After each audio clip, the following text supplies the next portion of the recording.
Do you want to turn a simple 9-patch into something that looks really fancy without needing the fancy skills? Hey Star Stitchers, welcome back to my channel, or if you're new here, I'm Kristen from ICStarsQuilting.com, where we keep the quilting fun, approachable, and totally judgment-free, whether you're just a beginner, just starting out, or if you've been quilting for years. Today, I'm going to show you how to take one of the easiest quilt blocks out there, the simple 9-patch. Yeah, this one right here that I'm showing you, and we're going to give it a serious upgrade. This isn't your basic beginner block anymore with just a few clever cuts and a little bit of remixing. We're going to turn it into something that looks way more complicated, but trust me, it's still totally beginner friendly. If you're ready to impress your friends or even yourself with a quilt block that looks fancy without the stress, you are going to love this project. Also, real quick, I just have to give a huge shout out to Hyperlite for this incredible custom neon sign behind me.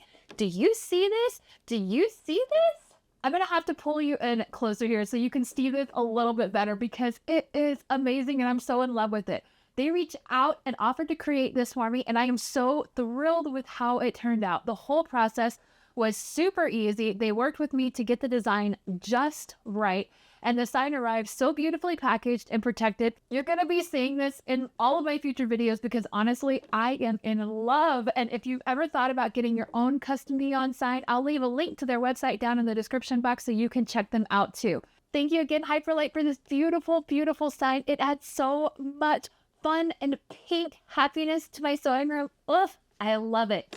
So grab your fabric and let's dive in.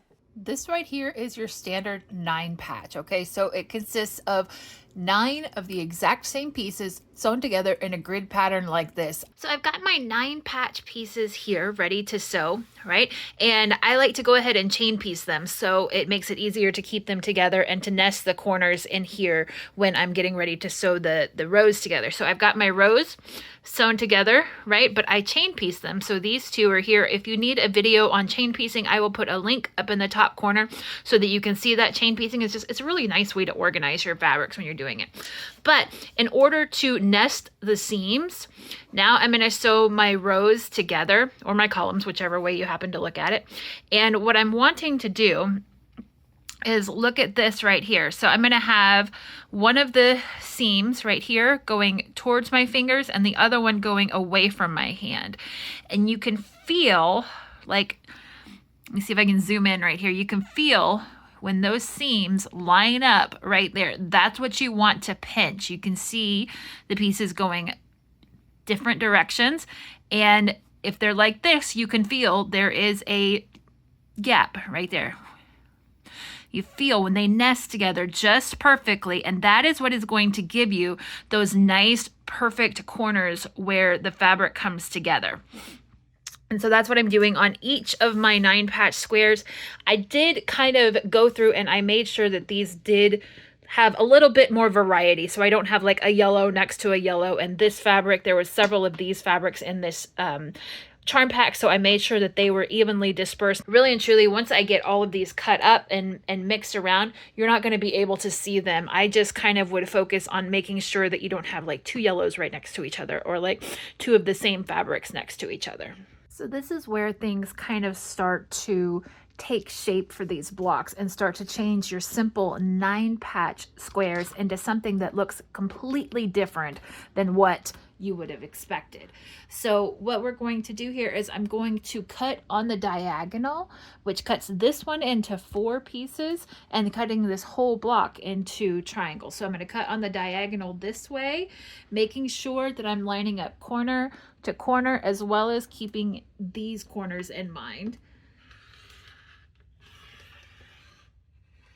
Whew, almost slipped there on the ruler, but we're good. And then cutting corner to corner here as well.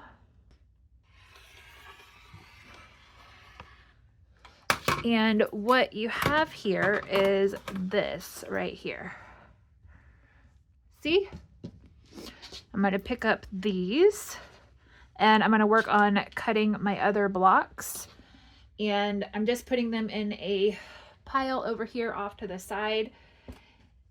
And we will mix and match them up in just a few minutes. But I want to get all of these cut because I like to do all of my steps in bulk. So I'm not like making one block, cutting one block, ironing one block.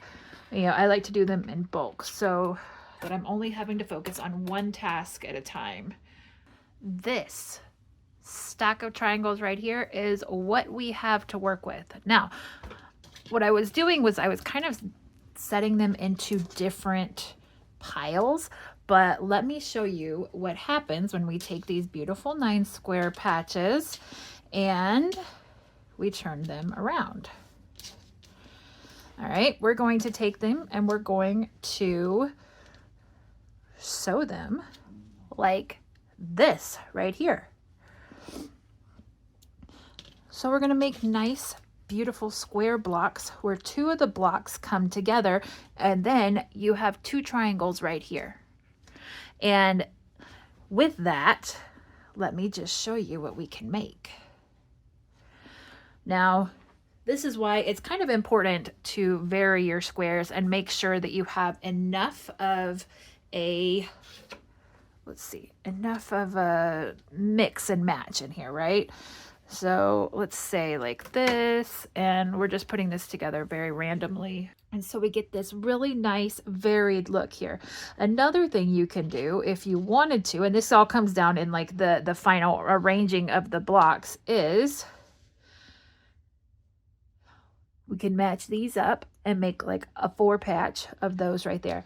But I really like it personally when what you have is these that match up. Now, if we do it this way, you'll have some half square triangles here. You'll have the quarter square triangles here. You'll have the full blocks here, another set of half square triangles. Or, like I said, we can do it this way. There's lots of different ways that you can arrange this, but it gives you a very nice, varied, scrappy look. You can also, if you wanted to, go and add sashing between these blocks. I'm not quite sure what I want to do yet, but I do want to take these and pair them up to where there is a nice varied group. I would say like this one is definitely a winning pair. I like that because it has a lot of nice varied fabrics in there, right? There's nothing that's too similar or too close. You have some coordinating prints. Of course, this whole charm pack was very coordinated when I put it together. But for instance, this one right here, I was looking at it thinking, you know, I love this gray and I love this purple. These are kind of close for me, okay? Overall, it's not going to show up that much, but okay, well, now I just matched these 2 white ones up next to each other. But those have more contrast than these 2 had, right? So that's really all I'm doing is I'm just going for contrast here. Maybe even like this one would be a better match. Yeah, I like that one. That one is another great pair. So now I'm just going to go through and pair up my triangles, and then I'm going to take these to my sewing machine and I'm going to put them together. Also nesting my seams again right here. Nesting these seams to where they lay flat and nice, and I'm going to sew all the way down here, and then I will be able to press them open just like that. Here are the finished pressed blocks up on my design board. It did take a little bit of arranging to figure out how I wanted them to go. As you can see, there's different ways that you can do this. So the way that it comes together, it's very, very scrappy, but if you look closely, you can find the pattern, right? So I have the 4 triangles that come together here, and these blocks come together this way. So I just messed up what I worked on. But okay, so as you're doing this, you have to make sure, you know, set it up and then step back and see, okay, are there any 2 purples that are close together? Are there any 2 yellows that are close together? I've got kind of a stretch of 1, 2, 3 yellows right here. I may turn this around. Let's see if we can do that. Let's turn this around. And now I still got my 4 corners here, but I broke up that little section of yellow there, right? And I think everywhere else that I'm looking at is looking really good, but these colors go so nicely together.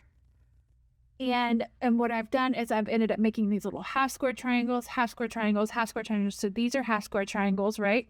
And then I've got the solid 4.5-inch pieces right here because this came from charm packs, right? And then I've got the quarter square triangles coming together right there. It's looking beautiful. So this is 2 full charm packs that I used to make this right here. So it makes a nice, cute little square, almost like a baby quilt size, I would say, like a playmat size. It's kind of on the small side. If you want to add in some more solid blocks or something like that, you could definitely do that. I think what I'm going to use to make this a little bit larger is I have some yardage of this fabric right here, which it's got a little bit of a shimmer to it, just a light gold dusting to it. And I think I am going to take this and do some sashing in between. So in between each block and then in between each row. And then definitely I'm going to add some borders on the outside of it. And I'll show you what it looks like after it's completely done. There is the finished quilt top all put together. Look how beautiful those blocks turned out. Yes, it's a very sunny day today, so I'm trying not to get my own shadow in this, but I want to show you just how beautiful and scrappy and custom and unique this quilt top looks. It is gorgeous. And with Mother's Day being right around the corner, this quilt is going to be a gift for my grandmother. She is 97 years old and she's still an amazing woman. So this quilt top is going to go to her because of all the bright and happy colors in it. And I'm gonna go get it on the long arm next week and call this one a wrap. And there you have it. The whole quilt is done. Just like that, sewed in one day together. And it's just a simple 9-patch, disappearing 9-patch that is, with a twist. I hope that this video has inspired you to see how even the simplest blocks can turn into something really, really special with just a few small changes. So if you enjoyed this tutorial, please be sure to hit that like button and subscribe to join the Star Stitchers crew. We've got so many more videos coming and more fun projects coming your way. If you make your own version of this 9-patch block, I would love to hear about it. Make sure you comment down below and tell me what you think of this block. Thanks for spending a little bit of creative time with me today. Happy stitching, and I'll see you in the next video. I'm Kristen with ICStarsQuilting.com. Have a wonderful day. Bye.